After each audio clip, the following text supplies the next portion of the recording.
el lanzamiento de su maestría, que abre ahora en septiembre de este año. La inscripción se encuentra todavía abierta, así que invitamos a quienes estén interesados a escribirnos a nuestro mail, maestriahi@gmail.com, o a escribir directamente a la Secretaría de Posgrado para interiorizarse de la propuesta de la maestría, del plan de estudios, etc. Ahora vamos a pasarles por chat los datos estos por escrito. Bueno, la idea del ciclo es que a través de las charlas de distintos investigadores puedan apreciar en la diversidad de temas y enfoques la acepción amplia y hospitalaria que tenemos de la historia intelectual, quienes formamos el Centro de Historia Intelectual, y que es con esa idea amplia con la que hemos pensado el diseño, digamos, del programa y el plan de estudios de la maestría, cuyo lanzamiento estamos acompañando. La maestría en Historia Intelectual reúne distintas perspectivas, con un énfasis en historia latinoamericana, que incluye, por supuesto, son las perspectivas de quienes formamos el centro y formamos el plantel docente de la maestría, desde la historia cultural, cruzada con historia política o historia social, la historia de las ideas y de los intelectuales, la historia conceptual y de los lenguajes políticos, la historia y la sociología de los intelectuales, la historia de la cultura urbana, de la cultura visual. Lo que decía es que esa pluralidad de enfoques retiene el espíritu con el que fue fundado el Centro de Historia Intelectual allá por 1994,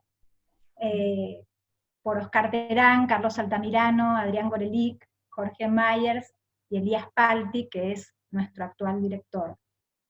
Hoy Alejandro Blanco, que es también un investigador de larga trayectoria en el centro y miembro del plantel docente de la maestría, nos va a hablar sobre la vida social de las ideas.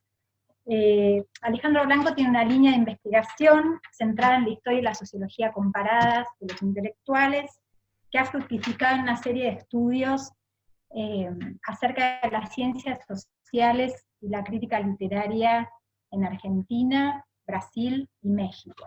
Es autor de Razón y Modernidad, Gino Germani, La sociología en la Argentina, de Gino Germani, La renovación intelectual de la sociología, y de Sociología en el espejo, ensayistas, científicos sociales y críticos literarios en Brasil y Argentina, en coautoría con Luis Jackson. Actualmente, además, es director del doctorado en Ciencias Sociales y Humanas de la Universidad de Quilmes. Bueno, la idea es que Alejandro va a exponer durante 30 a 40 minutos su presentación, luego vamos a dar espacio a las preguntas. Quería agradecer muchísimo a Laura su presentación, que ha sido muy generosa, y bueno, y decirles que agradecerles también la presencia de todos los que están aquí en esta charla de hoy. Bueno, y les confieso que curiosamente el pánico escénico uno no lo pierde aún estando en esta situación, ¿no? Que es un poco curioso, porque uno no está en escena, en rigor, está pero no está, y bueno, finalmente, en fin. Bueno, la vida social de las ideas, en principio quiero aclarar que el título que le puse no es por una intención de rehabilitar el vitalismo, porque el centro de ese título más bien es la palabra social, más que la vida. Es decir, como en realidad mi intención fue tratar lo que va a ser la intención de la charla es explicitar un enfoque, ¿no es cierto?, que podríamos llamar un enfoque social de las ideas, un enfoque sociológico de las ideas también. Y esto es que consiste un poco en decir que la única vida que pueden tener las ideas es la vida social. Por lo tanto, eso ya un poco anticipa el núcleo de mi argumento, que si las ideas solo pueden tener una vida social, eso quiere decir que comprenderlas implicará comprender el mundo que las ha engendrado, que es el mundo social. Por lo tanto, eso significa que una historia de las ideas se vería bien asistida por una perspectiva sociológica, ¿no? Porque le permitiría comprender cuáles son las lógicas de la vida social, cuál es la sociológica de la vida social, es decir, cuál es la lógica de la vida social que, por cierto, de la que las ideas no escapan porque las ideas mismas son un objeto social. Entonces, mi exposición un poco va a tener como tres grandes, como así, el esquema de exposición tiene como 3 puntos importantes. Un primer punto de intento de caracterización de lo que son las ideas desde el punto de vista de un sociólogo, ¿no? Siempre hay que aclararlo, ¿no? Siempre uno habla desde el punto de vista, desde un punto de vista, es decir, en este caso de un punto de vista de construcción de un objeto, ¿no? Entonces la primera parte va a girar en torno a eso, un intento de caracterización de las ideas desde el punto de vista sociológico, cómo las mira alguien formado en sociología. La segunda parte va a consistir en un poco tratar de comprender cuáles son los obstáculos sociales a una comprensión sociológica de las ideas, y digo deliberadamente obstáculos sociales y no obstáculos epistemológicos, por ejemplo, como nos ha acostumbrado la tradición más filosófica, ¿no es cierto? Obstáculos cognitivos, voy a hablar de obstáculos sociales a una comprensión social de las ideas, o obstáculos sociales a la vida social de las ideas, ¿no? Y una tercera parte, creo que yo llamaba así, las mediaciones de las ideas, ¿no es cierto? Es decir, en esa tercera parte voy a tratar de desplegar,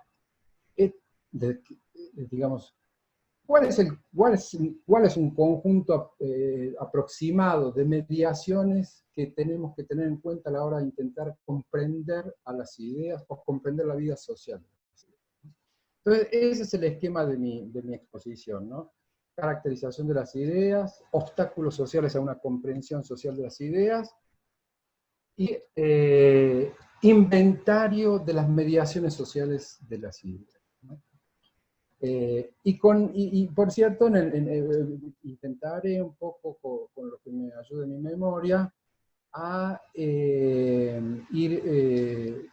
digamos, documentando mis afirmaciones con algunos ejemplos de las investigaciones que yo he realizado. O sea, cómo esas investigaciones me han ayudado un poco a comprender esto que yo estoy diciendo, ¿no? Porque en el fondo lo que uno está haciendo o queriendo hacer es un ejercicio de explicitación de un tipo de trabajo, ¿no? En eso consiste este tipo de cosas, es decir, es una observación de segundo grado la que uno está haciendo. ¿Por qué una observación de segundo grado? Bueno, pues es un intento de mirar cómo uno trabaja, ¿no? Bueno, entonces quiero que se entienda así esta conferencia sobre la vida social de las ideas, es decir, como un intento de explicitación del modo que uno intenta trabajar, del modo que uno trabaja, en fin, del modo en que uno hace las cosas, ¿no es cierto? Entonces, eso es importante para que también las cosas que yo vaya a decir aquí, quiero que tengan ese carácter que yo les quiero dar, es decir, un carácter instrumental, ¿no? Un carácter instrumental. Bueno, vayamos entonces para la primera parte, ¿no es cierto? Que sería un intento de caracterización sociológica de las ideas, ¿no? Que por cierto no vamos a agotar aquí en esta charla, imagínense, de media hora, pero en fin. Las ideas son medios de orientación de la acción, ¿no?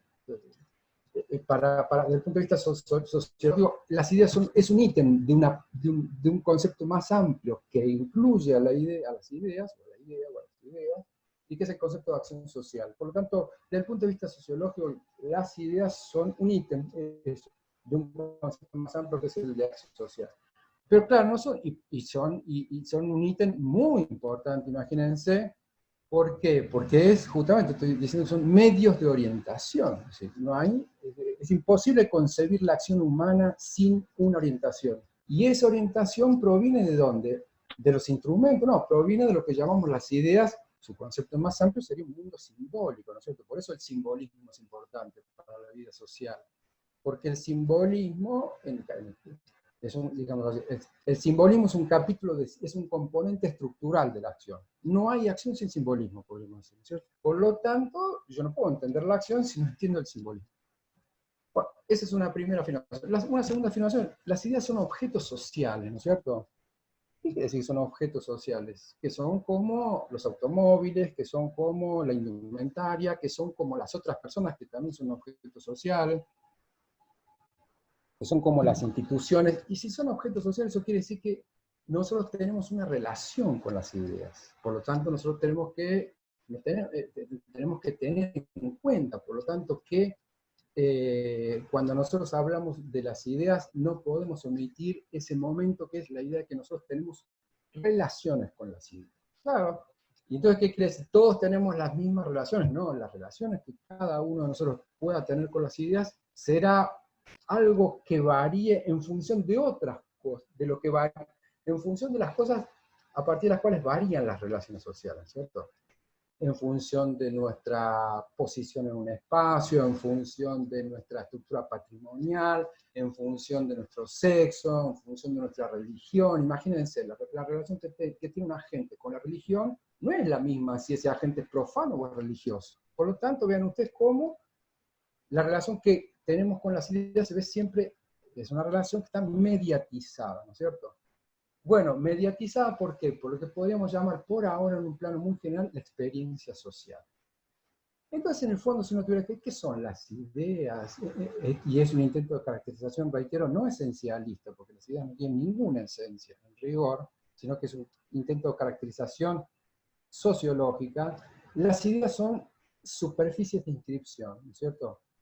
¿De inscripción de qué? Y de la, por ejemplo, si nosotros miramos las ideas de algún productor, de algún agente social, de su experiencia social, de su posición en el mundo, de su trayectoria, de su origen geográfico, por ejemplo, ¿no? Entonces, cuando nosotros hablamos de las ideas, no tenemos que hablar ni de la relación de las ideas con la sociedad, porque eso da la idea de que las ideas son distintas a la sociedad, ni de ideas en la sociedad. En cualquiera de los dos casos, ese lenguaje es muy confuso porque lleva a pensar que las ideas son algo diferente a lo social, a la vida social, a la relación social. Y aquí yo estoy tratando de radicalizar el argumento, tratando de decir que las ideas son, podría decir, que las ideas son sociedad. Hay que considerar las ideas como sociedad, ¿no es cierto? Es decir, que ellas llevan, como cualquier objeto social, llevan inscrito como cualquier, arrastran como cualquier objeto social, toda una serie de propiedades que son sociales, ¿no?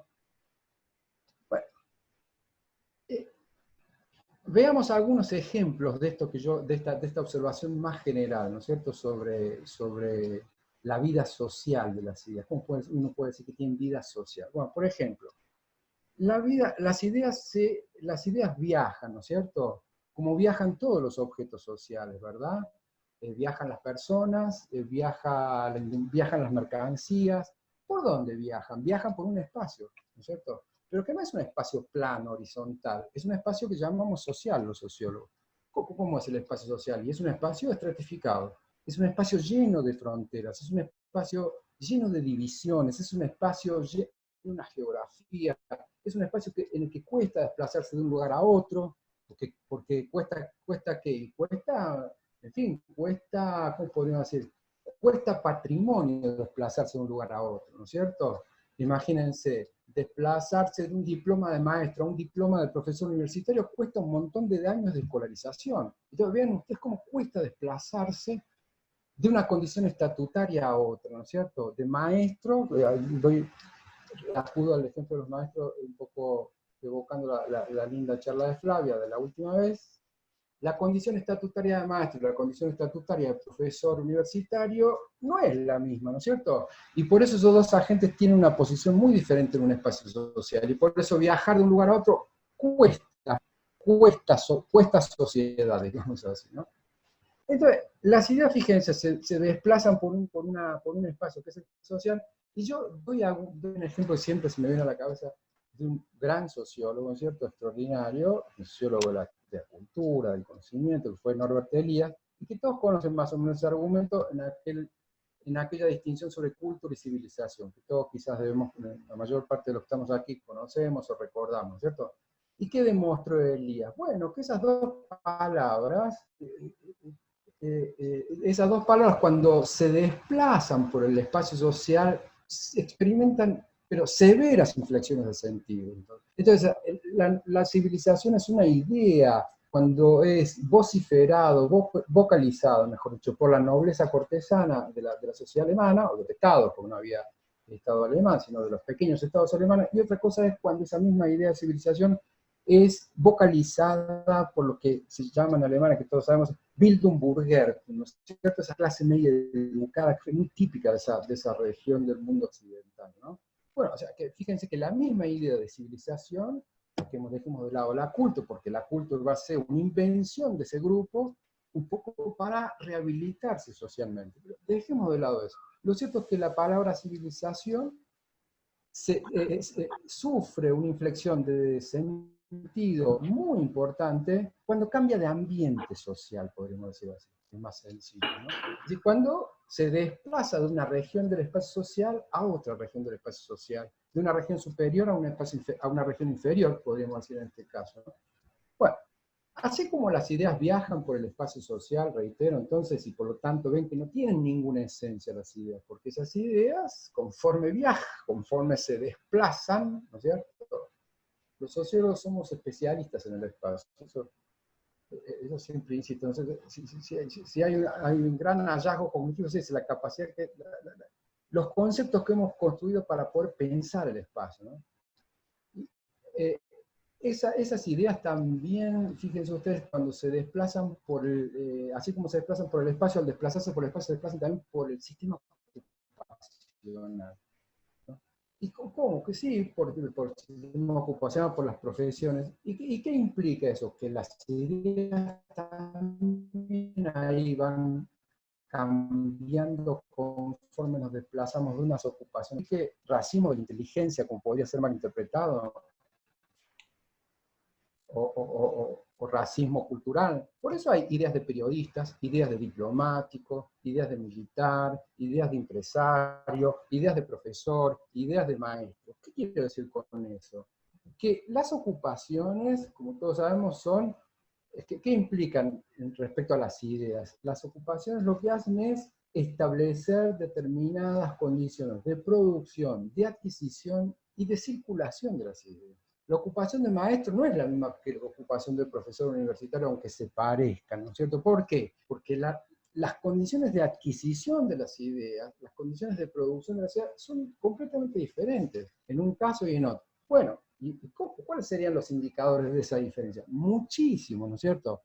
En principio veamos en los productos que producen cada uno de esos productores culturales. Y reitero, insisto con la palabra productor cultural porque ya ella misma implica toda una desacralización de la concepción de las ideas, de una concepción muy tradicional de las ideas, ¿no? Bueno, en todo caso, volviendo a la corriente principal,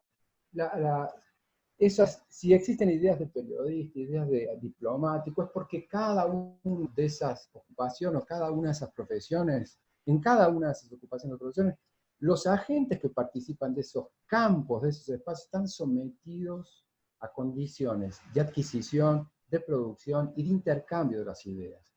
Por ejemplo, los periodistas y los diplomáticos no están sometidos a la pedagogización de sus ideas, ¿verdad? Pero, por ejemplo, los periodistas y los maestros están a salvo de todo el protocolo de la lengua de los diplomáticos, ¿cierto? Y de toda esa eufemización que caracteriza los intercambios de ese campo social.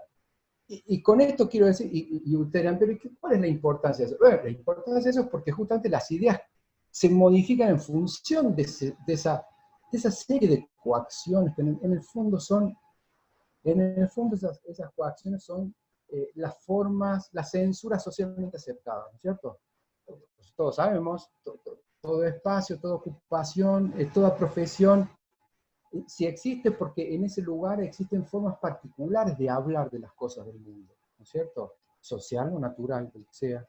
de formas, lo que se llama también una retórica, formas particulares de tratar la materia social, ¿cierto? Porque eso es lo que distingue a una profesión de otra. Los sociólogos no hablan como los historiadores no hablan como los filólogos de un mismo objeto que podría ser la lengua, supónganse, ¿no? Cada uno de ellos habla de ese objeto social que es la lengua de modo diferente. Bueno, esas formas de hablar son lo que hay que decirlo, así son formas sociales, son formas de censura socialmente aceptadas. Es lo que define todo espacio, toda profesión, todo campo se define por esa censura que establece, ¿no? Y así en todas las ocupaciones y en todas las profesiones, ¿no? Por lo tanto, vean ustedes cómo lo que llamamos nosotros las ideas, ahí vemos la vida social, también están atrapadas en el juego. Y están atrapadas en el juego social, porque no podrían no estarlo. ¿Y por qué no podrían no estarlo? Porque las ideas, como dije al comienzo, porque las ideas no hablan entre sí, no se comunican entre ellas, sino que lo hacen por intermediación de los agentes sociales. Que vamos a llevar al extremo el nominalismo que pregonaba Max Weber, ¿no es cierto? Es decir, los que existen son agentes sociales, no individuos, ¿no es cierto? Agentes sociales como criaturas socializadas, ¿no es cierto? Como criaturas con inercia, es decir, con trayectoria. El concepto de trayectoria quiere decirnos eso, ¿no es cierto? Con inercia, no a la manera del pensamiento racionalista que concibe individuos sin inercia, ¿no es cierto? Así, gente que se encuentra con una situación y no tiene ningún lastre, ¿no es cierto? Y por lo tanto, la relación que ese individuo tiene con la situación la podemos entender desde el punto de vista del presente de esa situación, ¿cierto? No hay pasado, porque no hay inercia, no hay trayectoria, entonces, en fin, volviendo, no quiero perderme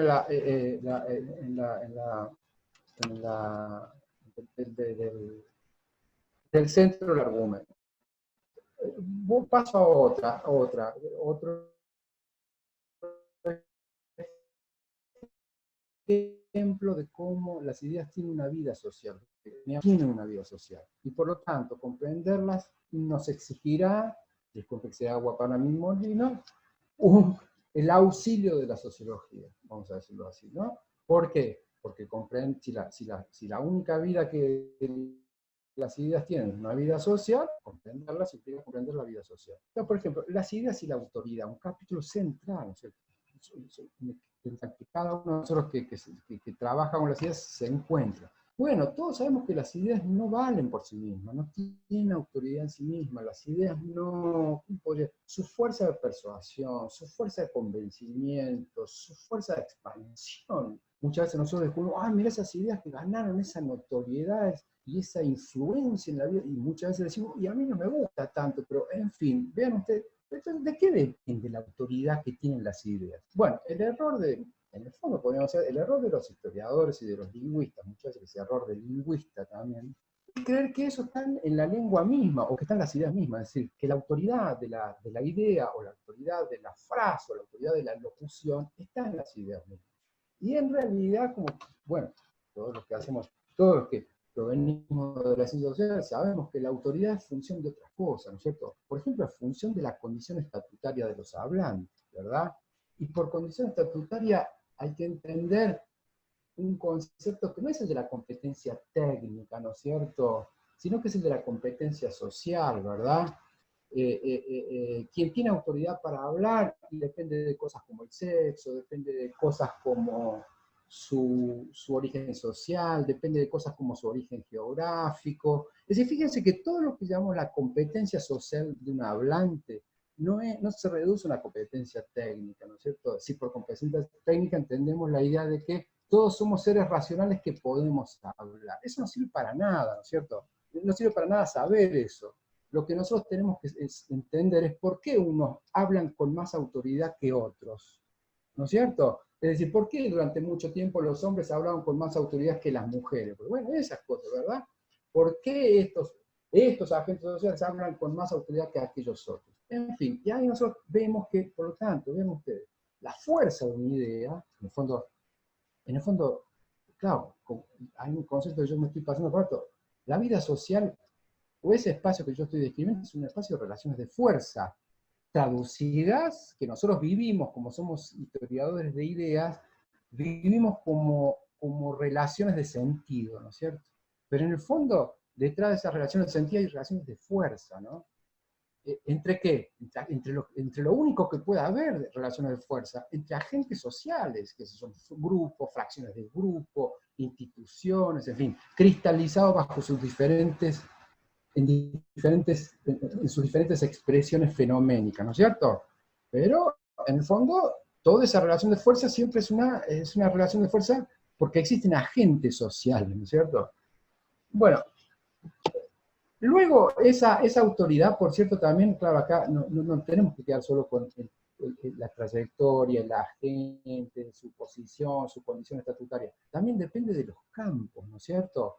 Muchas ideas, todos sabemos esas cosas. Muchas ideas ganan fuerza, no porque tengan fuerza los individuos que hablan de ellas, sino porque tiene fuerza el campo en nombre del cual hablan esos agentes. ¿Quién diablos pensó que los economistas iban a tener la autoridad que tienen hoy en día para fabricar todas esas sociodiceas? Es decir, hace 50 años, ¿alguien hubiera anticipado la autoridad que iban a tener esos mistagogos para hacernos explicar el mundo económico? De ninguna manera. Y sin embargo, ellos son eso, ¿no es cierto? Son mistagogos muy autorizados socialmente, tanto así que lo vemos en la televisión, en los diarios, en fin.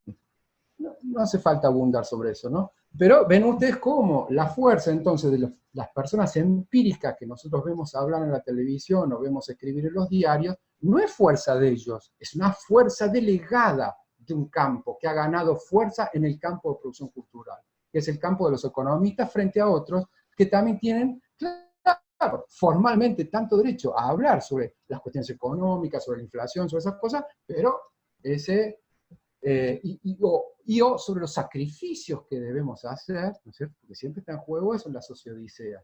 Tenemos que entender por qué sufrimos, tenemos que entender para qué sufrimos, ¿no? En fin, y ellos se han erigido desde hace ya años, como todos sabemos, y eso es una cualidad del mundo occidental, ni siquiera esto, Argentina, como todos sabemos, ¿cierto? Bueno, en fin, pero vean ustedes vean ustedes cómo la autoridad, ¿no es cierto?, que es un fenómeno social, por cierto, es un fenómeno que nosotros no vamos a entender si intentamos quedarnos en las ideas, y digo, voy a volver a leer de nuevo a ver si encuentro de dónde cuernos extrae esta idea su autoridad. Esa autoridad, la fuente de esa autoridad no está en las ideas mismas. También podemos agregar, están las instituciones que las producen, y por qué en algunas instituciones y no otras. Y bueno, porque algunas tienen más capital simbólico que otras. ¿Y de qué depende su capital simbólico? Bueno, hay que hacer sociogénesis todo el tiempo. Pero quiero decir, no hay ningún misterio. Todas esas cosas se explican por mecanismos sociales. Ningún misterio, ¿no es cierto? Bueno, respecto a esto de la autoridad de las ideas, quería contarles un ejemplo que se me ocurrió porque tiene que ver también con mi trayecto, ya que Flavia tuvo la linda ocurrencia de referir un poco su inquietud sobre los maestros a una marca autobiográfica. Yo también quiero traer eso, ¿no es cierto? Porque en el fondo es así. Las cosas que a uno le interesan porque tiene una conexión con la experiencia. No existe eso de los objetos así, ¿cómo podemos decir? No es que las cosas que nosotros investigamos por no sé por qué razón, no. Siempre hay, claro, es difícil llegar a las mediaciones, pero siempre hay una conexión con nuestra trayectoria. Porque en el fondo todas las cosas que nosotros escribimos, pensamos, nos interesan, son cosas que tienen que ver con nuestra experiencia. Por eso toda obra en el fondo es una especie de autobiografía encubierta. Es así, los escritos de una persona son eso, porque él ha querido entender algo de su experiencia, ¿no es cierto? Bueno, y en el caso de la autoridad, ¿no es cierto? Yo me acuerdo, yo vengo de un hogar no cultivado, ¿no es cierto?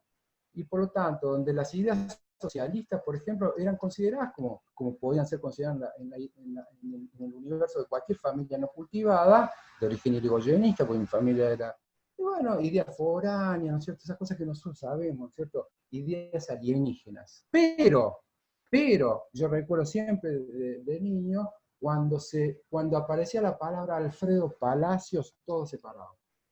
Entonces yo tardé miles de años, quiero decir, porque no es que eso queda, ¿no es cierto? Esas cosas de la experiencia quedan ahí flotando. ¿Por qué quedan flotando? Porque uno no tiene instrumentos de comprensión para eso, ¿no es cierto? Queda. Y a la vuelta a la vida, que es después de mucho tiempo, y quizás tuve que hacerme sociólogo para entender, porque ahora yo creo entender eso. Es decir, yo creo entender por qué se paraba todo cuando se mencionaba el nombre Palacio. Y se paraba, ¿qué quería decir? Que en mi casa decía, eso, no, ahí ya es otra cosa, ¿no es cierto? Como diciendo, si lo dice el señor Palacio, ya es otra cosa. Entonces, ¿qué es lo que estaba detrás de esa? Uno podría decir, entonces mis padres decían eso por las ideas de Palacio. Mis padres no entendían las ideas de Palacio, ni sabían cómo eran las ideas socialistas de Palacio. Pero ¿qué entendían mis padres muy bien? Que Palacio, voy a decirlo con una expresión de Max Weber, era un hombre legítimo. Es decir, Palacio se había convertido en un hombre respetable y por consiguiente sus ideas son respetables. Entonces, vean ustedes cómo el mecanismo de la autorización de una profecía, en este caso las ideas socialistas del señor Palacio, no tienen nada que ver con la cualidad intrínseca de las ideas, sino que tiene que ver con la cualidad estatutaria de quién es el portavoz de esas ideas. Algo pasó, algo fue pasando en la condición estatutaria de los portavoces de esa profecía, que era el socialismo, para que en algún momento esas profecías fuesen profecías socialmente autorizadas, inclusive en hogares en los que esas ideas en sí mismas eran observadas como alienígenas. Entonces, claro, eso lleva a la pregunta, es obvio, ¿no es cierto?, la pregunta del sociólogo. ¿Podemos disociar la autoridad social que ganó el socialismo en esos años, 20, 30, en fin, de la condición universitaria de sus cuadros dirigentes? Yo estoy convencido que no. ¿Por qué? Y bueno, porque la condición universitaria es una fuente de autoridad que contagia, por lo tanto, a la profecía, ¿no es cierto? La profecía gana autoridad porque se apoya en un diploma que tiene él mismo por sí mismo autoridad social.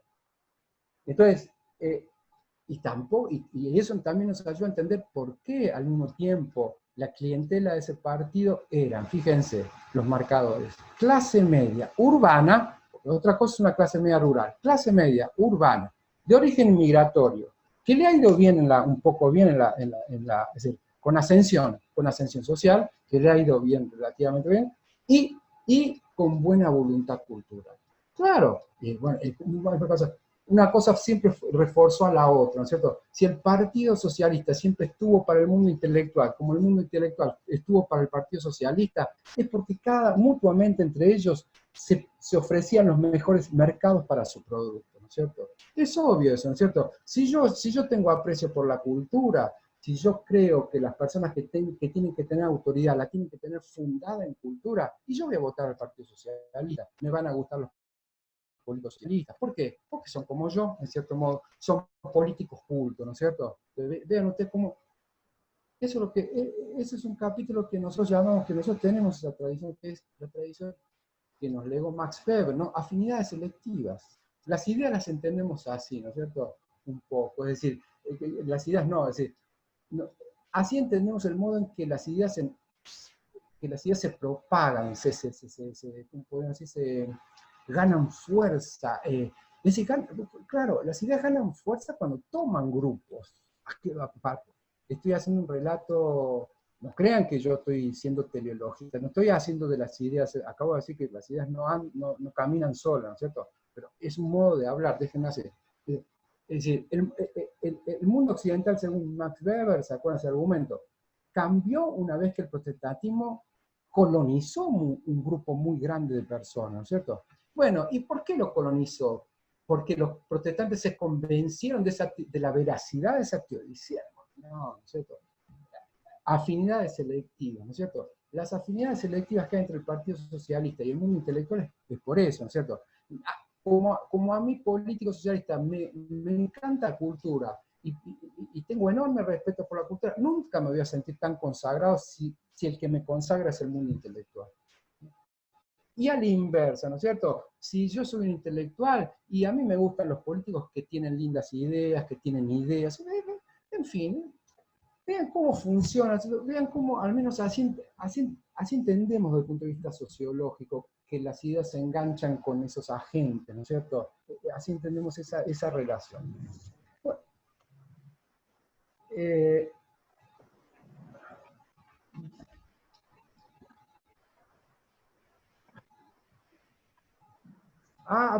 Pues ya terminé, deje, ya abandono eso, el próximo algo vuelvo. Pero quiero al segundo momento del argumento, que es los obstáculos sociales a una concepción sociológica de las ideas. Yo reitero, yo no quiero hablar deliberadamente de obstáculos epistemológicos, cognitivos, no. Si ya que tuve la idea de hablar de la vida social de las ideas, también voy a hablar de los obstáculos, de los, de los obstáculos cognitivos que no son cognitivos. Se aparecen como cognitivos, pero son sociales. Y voy a tratar de fundamentar ese argumento, ¿cierto? El primer gran obstáculo es lo que, a una comprensión de la vida social de las ideas, es lo que voy a llamar una partenogénesis, ¿no es cierto? O fetichismo de las ideas. Creo que la partenogénesis un poco es lo que le pasa, es lo que ocurre con algunos bichos, insectos que pueden procrearse o reproducirse sin fecundación, o sea, a sí mismos, digamos así, a sí mismos. Y entonces la partenogénesis, que está muy presente en mucha historia de las ideas que se hace, es así, libros que hablan con libros, ideas que discuten con ideas, en fin, argumentos que chocan con otros argumentos. Claro, ¿y en qué viene esto de que yo decía obstáculo? ¿Por qué es un obstáculo? ¿Dónde está lo social de ese obstáculo? Lo social de ese obstáculo está en lo siguiente. Nosotros pensamos que muchas veces que las cosas son así, no porque somos unos tarados, no, es porque en realidad, como decía Durkheim de la religión, es una ilusión, es un delirio bien fundado. También para nosotros está como bien fundado que las ideas hablen entre ellas. ¿Pero por qué? Porque nosotros vivimos en sociedades donde el capital cultural está objetivado en libros, es decir, en cosas que están fuera de nosotros. ¿Se entiende? Objetivado, ¿no es cierto? En cosas que están fuera de nosotros, que se llaman diarios, revistas, libros, bibliotecas. Es lo que los alemanes, fin de siglo XIX, llaman, recuerdan, como la expresión de Simmel, espíritu objetivo, ahí lo recuerdo. El espíritu objetivo, claro, está fuera de mí, ¿no es cierto? Y sí, es cierto que está fuera de mí, claro, porque los libros que escribieron los otros están ahí, en fin. Entonces, eso es lo que nos lleva a nosotros. Vean ustedes cómo la llamada partenogénesis es un efecto de la vida social. No es un obstáculo que tenga que ver con nuestra psicología. Es un efecto dado por una determinada estructuración de la vida social. Entonces, como esos libros existen solos ahí, que están, uno va a una librería y está lleno de libros, y sí, es razonable que uno diga, esos libros hablan entre sí, esas ideas hablan entre sí, en fin. Un poco es como el fetichismo de la mercancía, ¿se acuerdan? Uno cuando ve el capital no ve las relaciones. Y sí, uno ve eso, el señor que tiene una gran empresa. Y entonces, ¿qué es lo que no ve uno, como decía Marx? Bueno, uno no ve las relaciones sociales, ¿no? Y cuando nosotros somos víctimas de la partenogénesis o del fetichismo de las ideas, nos ocurre lo mismo. Nosotros no vemos toda esta vida social que está en las ideas y que nos puede ayudar a comprender por qué esas ideas son como son así, por qué son de otro modo cuando pasamos a otro ambiente social, por qué cambió así, por qué hasta, etc.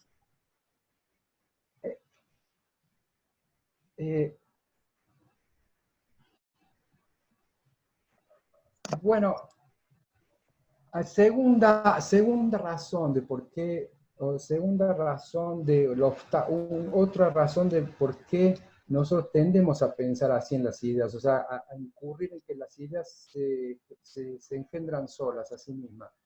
Y es ahí ya algo más próximo a nosotros. Es que nosotros tenemos por ocupación una relación con las ideas, que no tienen el resto de los mortales. Nosotros somos, fíjense, maestros, profesores, investigadores, en fin, manipuladores profesionales de las ideas. Gente que vive de las ideas, para las ideas, viajamos con las ideas, nos casamos con las ideas, tenemos amigos con las ideas. Todo lo hacemos con las ideas porque es nuestra ocupación, es nuestra profesión. Entonces, como ya dije, las ideas son sociales y nosotros no tenemos una relación, como se dice, nuestro vínculo es una relación social, por lo tanto nuestra ocupación media la relación que nosotros tenemos con la idea. ¿Y nosotros qué hacemos con las ideas? Hacemos cosas que los otros no hacen. ¿Cómo? Y sí, porque nosotros las tomamos por objeto. Los otros agentes sociales tienen ideas, los empresarios tienen ideas. todo este desmadre de Pizzagate y ahora con todo esto de los pedófilos y... Interrumpo, bueno, ahí sí. Vuelvo. Entonces, vamos a decir, todos los agentes sociales tenemos ideas, ¿no es cierto? Eso está ok. Como yo dije, son medios de orientación, no podemos concebir a los empresarios, a los sindicalistas, a los intelectuales, a cualquier clase o categoría social de agentes sociales sin ideas. Ok, pero resulta que nosotros tenemos por división del trabajo, división social del trabajo, no es que nosotros volvemos a lo mismo, por eso obstáculo social. Por división social del trabajo, nosotros nos hemos convertido en profesionales de las ideas. Entonces, nosotros no solamente tenemos ideas, sino que nos dedicamos a analizar las ideas, a escudriñar las ideas, a entender el significado de las ideas. Y de ese modo, entonces, vamos, en el fondo, vamos fetichizando a las ideas. Porque nosotros terminamos, es como el lingüista, como esos lingüistas que hablan, construyen una imagen, una representación de la lengua sin incluir al hablante y su relación con la lengua. ¿Pero de qué lengua estamos hablando entonces? Entonces, como digamos, ¿de qué idea estamos hablando cuando hablamos del significado de las ideas? De ideas que nadie usa, de ideas que nadie se apropia, de ideas que nadie moviliza, ¿no es cierto? Porque son ideas que hablan con otras ideas. Entonces, vean ustedes cómo, y ese es uno de los grandes problemas que tenemos nosotros como profesionales de las ideas, que muchas veces terminamos, justamente, esto ya es un protocolo de observación que creo que debemos mantener siempre, y nos tiene que mantener siempre alerta. Nosotros terminamos, digamos así, transfiriendo las ideas, propiedades que no son más que la resultante de la relación que nosotros tenemos con ellas. Entonces las ideas no están para ser estudiadas, no vinieron al mundo para ser estudiadas. Las ideas vinieron al mundo para combatirnos, para pelearnos entre nosotros, para representar una posición, para estigmatizar a alguien, para destruir a otro. Para eso están las ideas en la vida social. Las ideas se mueven así, son movilizadas de ese modo, para atacar a alguien, para defender a otro.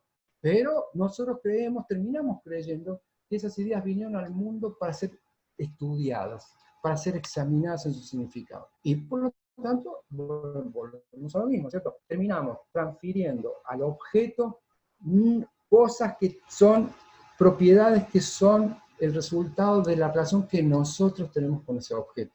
¿Nosotros quiénes? Los que estamos para estudiar las ideas. Entonces, el error podríamos definirlo así también. El error es el error es pasar por alto la economía que hay que hacer de la distinción entre el punto de vista teórico y el punto de vista práctico, ¿no?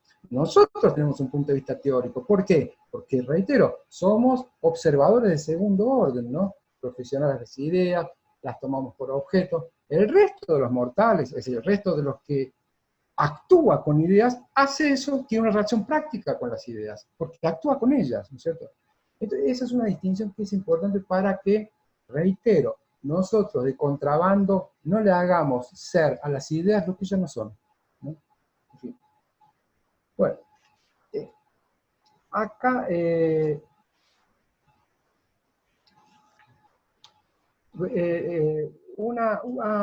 voy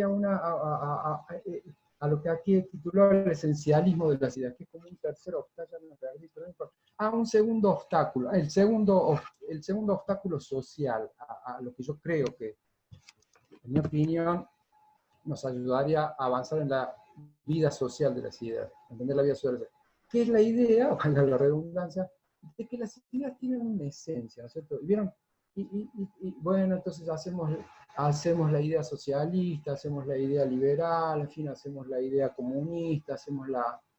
Y todos sabemos que esas ideas han servido para muchas cosas, en fin, diferentes. Nosotros tomamos la idea del liberalismo, ha sido la idea de las clases medias ascendentes, pero también de los grupos dominantes. ¿Cuál es la esencia del liberalismo? No quiero decir con esto que no haya diferencia entre esas ideas, ¿no?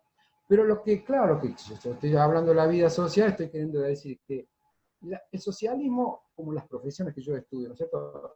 No es que están ahí desde tiempos inmemoriales y vino alguien, las recogió y las puso en movimiento, las puso a andar. Es decir, como si ya tuvieran toda su identidad ellas, ¿no? No, todas esas cosas fueron construyéndose. No quiero decir la palabra construcción porque a los sociólogos siempre se nos acusa, todo es construcción social, ¿no? Pero bueno, acá tengo que decir. Eso que llamamos sociología, eso que llamamos historia, eso que llamamos liberalismo, eso que llamamos socialismo, no tienen ninguna esencia, ¿cierto? Entonces no tenemos que hacer como se hace habitualmente platonismo historiográfico, aunque parezca una contradicción en sus términos. No se hace eso, ¿no es cierto? Platonismo historiográfico, es decir, se despliega en el tiempo una esencia intemporal. Y no sirve para nada. ¿Por qué no sirve para nada? Porque no sabemos cómo diablos explicar por qué el comunismo, por qué el socialismo, por qué el liberalismo fue mutando, o sea, fue cambiando, fue cambiándose, fue experimentando inflexiones de sentido diferente, ¿no? Acá yo doy un ejemplo que es un ejemplo caro a mí, porque lo he estudiado mucho tiempo y me llevó mucho tiempo entender. Fíjense, durante mucho tiempo intenté entender cuál es la diferencia, por ejemplo, todos conocemos al señor Germani, ¿no es cierto? Y las prácticas del señor Germani. Y todos conocemos, aunque menos quizás, al señor Poviña, que es como es como es el oponente, ¿vieron? En fin, sociología moderna. Déjenme que use las clasificaciones nativas, por decirlo de algún modo, ¿no? Bueno, todo el tiempo traté de, pero ¿por qué son diferentes? Pues yo decía, leen los mismos libros. Fíjense, yo miraba lo que leía Poviñas y miraba lo que leía Germani y leían lo mismo, pero porque no se fue a esa altura del tiempo, ellos eran coetáneos prácticamente. No se podía leer otras cosas. Y dice, ¿qué le iban a leer? Max Weber, Durkheim, Simmel, Somm, las ideas, que creemos encontrar en las ideas la respuesta a preguntas que no están en las ideas. Entonces yo miro el repertorio bibliográfico de esos dos agentes, de esos dos productores de ideas, y digo, no tengo cómo diferenciarlos. Pero entonces, ¿por qué son tan distintos? En el fondo son tan distintos porque ellos son, claro, acá hay que desplegar todo el argumento, ¿no es cierto? Pero en el fondo son muy distintos porque, imagínense, porque ellos provienen de regiones distintas del espacio social, porque ellos han tenido trayectorias sociales diferentes, porque ellos han tenido trayectorias escolares diferentes. Es decir, porque su experiencia es diferente, y entonces ellos han hecho de la sociología, que no tiene ninguna esencia, cosas diferentes, ¿no? Entonces yo durante mucho tiempo traté de entenderme que quizás la diferencia estaba en la profesionalización. Vieron que ese concepto ya no sirve para nada, porque es una trapa todo que no ayuda a explicar nada. La verdad que es un concepto que ya me tiene harto porque es un concepto que nos priva de sociedad. Yo creo que es eso. Es una forma eufemizada de hablar de la vida social de las ideas. ¿Por qué eufemizada? Porque entonces es una forma de justificar a los profesionalizados. Como una forma, sí, a los que tienen una determinada, a los que tienen un determinado tipo a los que tienen un determinado tipo de capital cultural, ¿no? No creo que, entonces, yo muchas veces traté de, entonces la diferencia entre Poviña y Germani es que distintos, vamos a decir así, como una suerte de diferenciales de profesionalización, de ninguna manera. La diferencia no está ahí, que uno esté más profesionalizado que el otro, aunque lo que llamamos profesionalización también es un condicionante de la vida intelectual. Pero reitero, la diferencia en las prácticas del señor Germani con las prácticas, reitero, de Poviña, dos agentes que invocan la misma disciplina, que invocan la misma identidad, que hablan de los mismos autores, si son tan diferentes, no es porque uno esté más institucionalizado que el otro, sino es por, reitero, si lo tengo que decir en los términos de la sociología de la religión de Max Weber, porque encarnan dos profecías muy diferentes. Y entonces, esas profecías muy diferentes hacen que sus ideas sobre lo mismo, o sea, sobre la sociología, sean extremadamente diferentes. Bueno, paso al tercer obstáculo que me interesa especialmente también decir, lo que yo veo la representación carismática de la vida intelectual, que es como otro obstáculo social a una sociología de las ideas. Pero vean ustedes ahora de nuevo, volvemos a obstáculo social. ¿Pero por qué es un obstáculo social? Bueno, es un obstáculo social, porque es un obstáculo producido por una regularidad social. Fíjense, detrás de este obstáculo hay una regularidad social. ¿Cuál es la regularidad social? Que conforme nosotros subimos en la jerarquía social de las ideas, esas ideas son cada vez más representadas de manera carismática. Esas ideas cada vez más están, ¿cómo podríamos decir? Son desocializadas. ¿Qué quiere decir desocializadas? Que conforme nosotros subimos en la jerarquía de las ideas, esas ideas parecen cada vez más venir del espíritu. Y ustedes dirán, no, pero eso no es verdad. Ah, no, fíjense, cuando nosotros hacemos las ideas, cuando nosotros estudiamos, por ejemplo, los historiadores estudian las ideas de los sindicalistas o de los sindicatos, las ideas de los partidos políticos, las ideas de los empresarios, las ideas de las organizaciones sociales, cuando todos averiguamos el origen social y esas cosas, como cuando hurgamos en la experiencia, nadie se molesta. Ahora, cuando comenzamos a hurgar en la experiencia social de los escritores consagrados, de los grandes intelectuales, ahí todo se pone complicado, porque ahí nace lo que hay que llamar, ¿no es cierto? ¿Cómo hay que llamarlo? Resistencia a la objetivación sociológica. Y claro, porque los consagrados están consagrados precisamente porque tienen el secreto bien guardado. A no ser que nosotros creamos que los consagrados son consagrados porque son buenos, bueno, ya tenemos que salirnos de la sociología. Pero como nosotros creemos, estamos convencidos que la consagración es un mecanismo social que hay que desentrañar, nosotros sabemos que los consagrados están consagrados porque ha habido un procedimiento de consagración. Tenemos que desentrañar el procedimiento de consagración. Por lo tanto, entonces, esa regularidad es una regularidad que hace obstáculo para nosotros, porque es así, ¿no es cierto? Cuando nosotros nos ocupamos de las ideas de los periodistas, ahí no vamos a tener problema y decime de qué familia viene, y a qué escuela fue, vieron que nos empiezan a interesar esas cosas. Ahora, cuando hablamos cuando queremos entender las ideas de los hombres con grandes ideas, dejamos de lado todas esas mediaciones sociales. Y entonces, reitero, eso no es algo que nos pasa a nosotros, eso es un obstáculo social. ¿Por qué?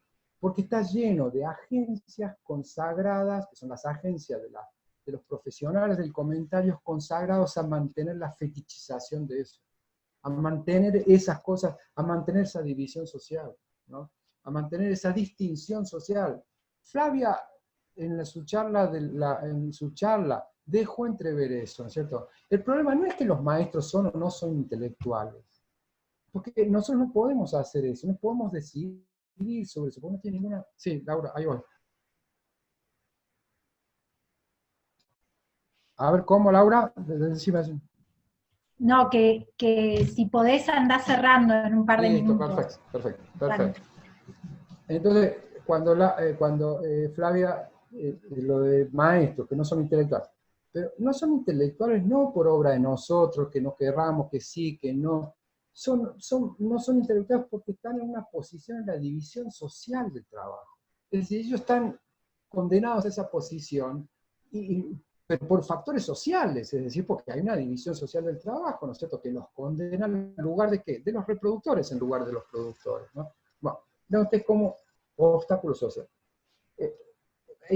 Un poco eso también, esto quería avanzar con este ejemplo porque esa distinción, entonces, esa protección que tienen las ideas eruditas, ¿no es cierto? Como yo dije, conforme se vuelven más consagradas las ideas, más protecciones tienen ellas, ¿no es cierto?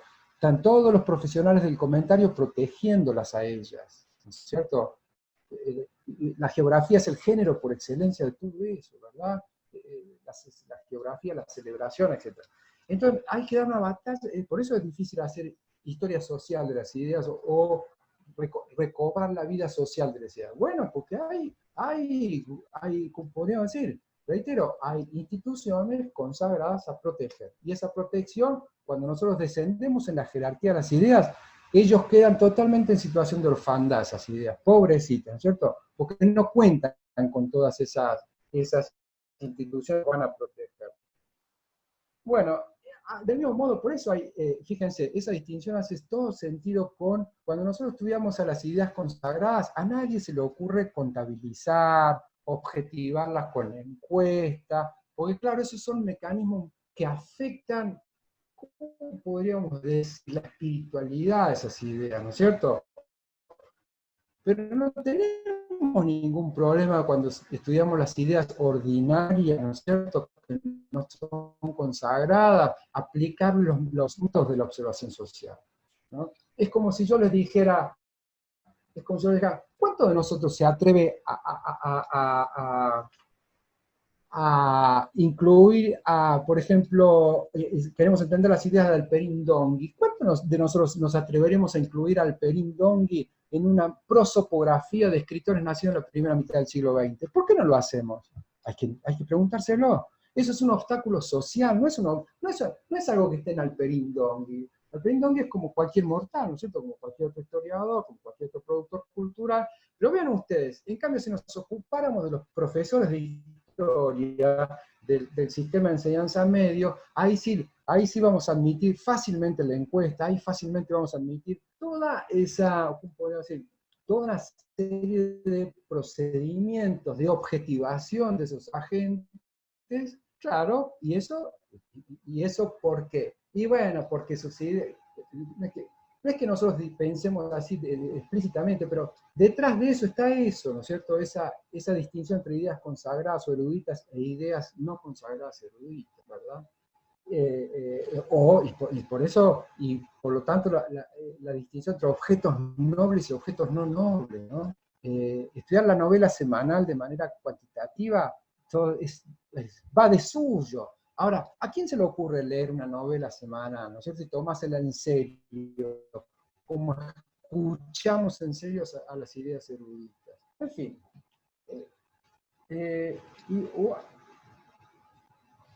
Tengo que terminar. Entonces, solo voy a terminar acá con una volvemos por ahí cosa. Imagínense que en el conjunto de las mediaciones, sí, sobre esto ya quiero ver. La historia de las ideas, yo no estoy diciendo que la historia de las ideas no tenga en cuenta muchas de las cosas que yo dije, ¿no es cierto? Pero que no tenga en cuenta los agentes. Pero el problema es que tiene en cuenta a los agentes de un modo completamente asocial. ¿Qué quiere decir tiene en cuenta? La historia de las ideas habla de nombres, ¿no es cierto? Porque claro, por la misma idea también porque los que hablan son los productores, son los agentes, los que escriben son ellos, pero habla de un modo que habla de un agente no construido conceptualmente, habla de un agente empírico, vamos a decirlo como hay que decirlo, ¿no es cierto? Habla de un objeto empírico. ¿Qué es un objeto empírico? Es eso, es el señor Alperindongui, o es, no sé, Germani, o es que habla en nombre de un nombre, que es solo un marcador, es decir, que nos dice, ese es él, pero no sé en qué difiere de aquel otro, ¿no es cierto? Así se habla del lector de las ideas de los productores. Entonces, Sarmiento como alguien distinto a Alberti, pero ¿qué distinto al Sarmiento de Alberti que hace que tengan, y que entonces me puede ayudar a entender por qué tienen ideas diferentes, ¿no es cierto? Porque yo estoy tratando de entender eso. ¿Por qué tienen ideas diferentes Alberti y Sarmiento? Y bueno, la historia de las ideas muchas veces me dice solo que uno es Alberti y otro Sarmiento, sí. Entonces vean ustedes cómo el marcador que utiliza para designar a los agentes es una entelequia, es una abstracción. El nombre es una abstracción. Para entender la vida social de las ideas hay que construir conceptualmente a los agentes, ¿no es cierto? Y la construcción conceptual entonces implica la distinción entre individuo, implica dos distinciones muy complicadas, entre individuo empírico e individuo construido o conceptual, pero al mismo tiempo para construir un individuo, imagínense, para construir un individuo concepto o un individuo conceptual, no es que hace una tarea muy sencilla, hay que justamente ir en contra o sobreponerse a lo que llamaríamos el individuo preconstruido, porque esos individuos tienen ellos en la vida social unas representaciones, entonces ven ustedes las operaciones complicadas que tenemos que hacer, y eso por eso muchas veces también eso también expone a lo que intentamos hacer historia social de los agentes, a que los argumentos sobre el individuo conceptual sean percibidos como ideas sobre el individuo concreto. Uno no habla del individuo concreto, no importa un bledo quién fue Alberdi concretamente. Y Sarmiento, uno está hablando del concepto Sarmiento y del concepto Alberdi. Pero claro, el problema es que uno se enfrenta, y eso se ve siempre, ¿cierto? ¿Cómo se ve? Yo me acuerdo en mi tesis, cuando defendí mi tesis de maestría, una objeción. Vean cómo todo tiene que ver con la experiencia, ¿no? Vean ustedes. No, pero el Germani que usted me dice que me está pintando, ese yo no lo vi. Y sí, pero es obvio que no lo va a ver. Porque usted ve al empírico, ¿no es cierto? Esto es una construcción conceptual. Y usted tiene que decirme si está de acuerdo, aceptando las premisas de la construcción conceptual con las conclusiones que yo extraje. Pero no, entonces ven cómo uno se expone a eso, ¿no es cierto? No, pero el Sarmiento que vos construís no es el que yo conocí. Bueno, Sarmiento no en este caso porque sería imposible, ¿no? En fin, bueno,